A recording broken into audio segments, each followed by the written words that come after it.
1200 yılı aşkın bir devlet geleneğine sahip olan Abhazlar, Kafkasya'nın kadim halklarından olup eski Yunan tarihçilerine göre de ünlü Kolhida Krallığı'nın önemli bir unsuruydu.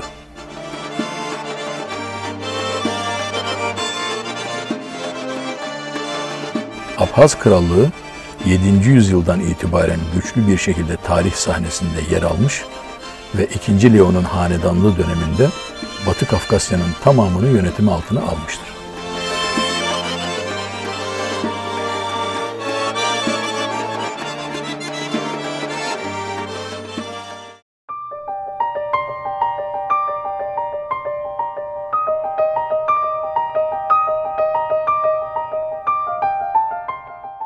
Abhazya Cumhuriyeti, Güney Kafkasya'nın batı kesiminde Psov ve Ingur nehirleri arasında bulunur. Kuzey ve kuzeydoğu tarafında Rusya Federasyonu, Ingur Irmağı'nın doğal sınır olduğu doğu tarafında Gürcistan, güneyinde ise Karadeniz bulunmaktadır.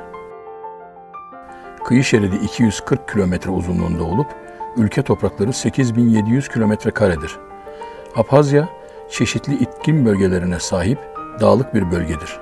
Yaklaşık %70'i coğrafi olarak orta ve yüksek alanlardan oluşmaktadır. Başkenti Akva'dır, Rusça söylenişi Suhum.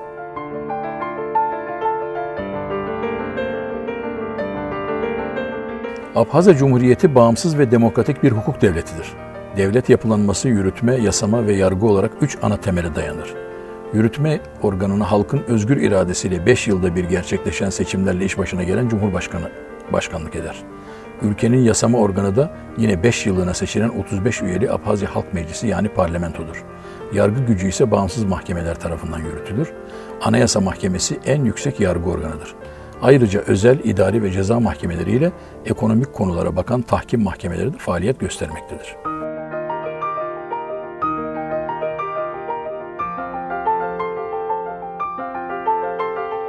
...1 Ocak 2015 nüfus sayımı sonuçlarına göre toplam nüfus 243.206 kişidir. Nüfusun %50.3'ü kentlerde, %49.7'si ise köylerde yaşamaktadır.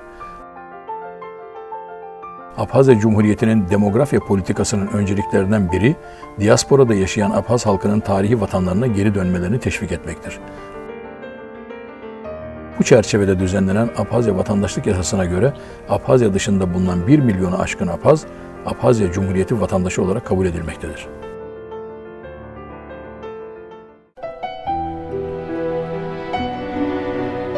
Abhazya küçük bir ülke olmasına rağmen yüksek ekonomik potansiyele sahip bir ülkedir.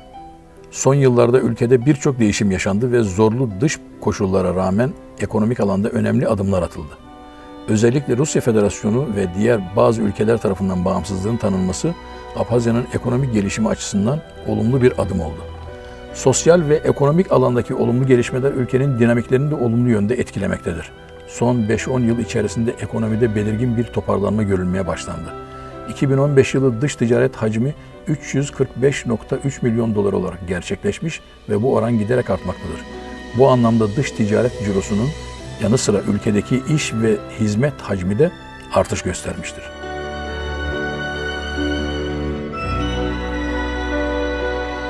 Abhazya, ihracata yönelik sanayi üretiminin geliştirilmesi için temel teşkil edebilecek ve rezervi belirlenmiş önemli doğal kaynaklara sahiptir.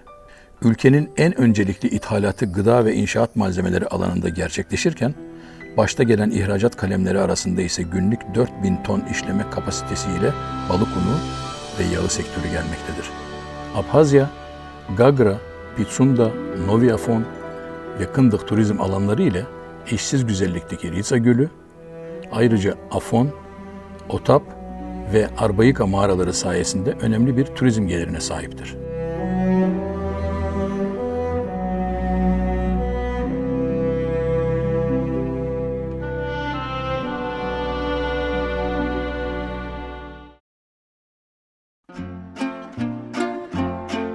Tarım, ülke ekonomisinin geleneksel sektörüdür.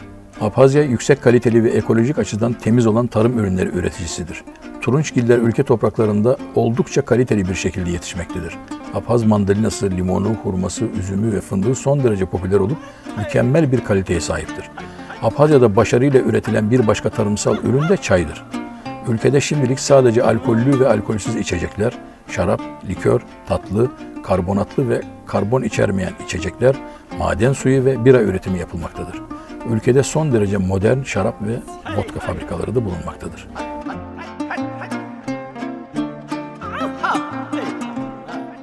Enerji, ekonominin umut veren sektörüdür. Abhazya'da toplam uzunlukları 5000 kilometreden fazla olan 120 adet nehir bulunmaktadır. Bu durum, küçük hidroelektrik santrallerin geliştirilmesi için uygun koşullar yaratmaktadır. Bugün Abhazya'daki elektrik üretiminin sağlandığı santral, Abhazya ile Gürcistan sınırında bulunan ve Kafkasya'daki en büyük hidroelektrik santral olan İngur Hidroelektrik Santrali'dir.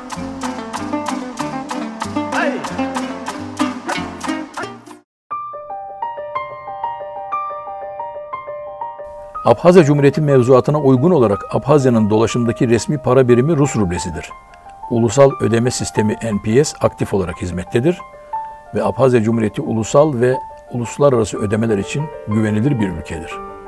Abhazya ekonomisi hızlı bir iyileşme dönemi yaşıyor ve buna paralel olarak da aktif bir büyüme göstererek ülkeye yeni yatırımlar çekiyor. Abhazya aktif bir şekilde yatırım alanındaki mevzuatı iyileştirme çabası içerisindedir. Yatırım faaliyetleri hakkında adı altında yapılmakta olan yapısal düzenlemelerle yatırımcıların iş ve özel hukuklarının korunması ve ekonomik çıkarlarının garanti altına alınması hedeflenmektedir. Abhazya Cumhuriyeti her tür transit trafiği karşılayabilecek kapasiteye sahip durumdadır.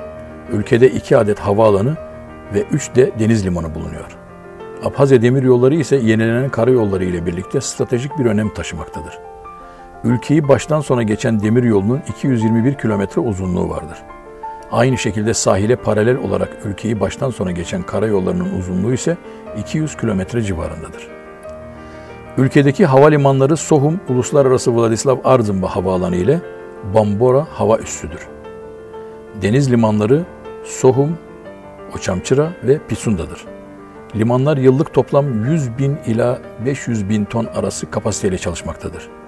3 limanın yıllık yolcu kapasitesi ise 70.000 kişi olarak belirlenmiştir.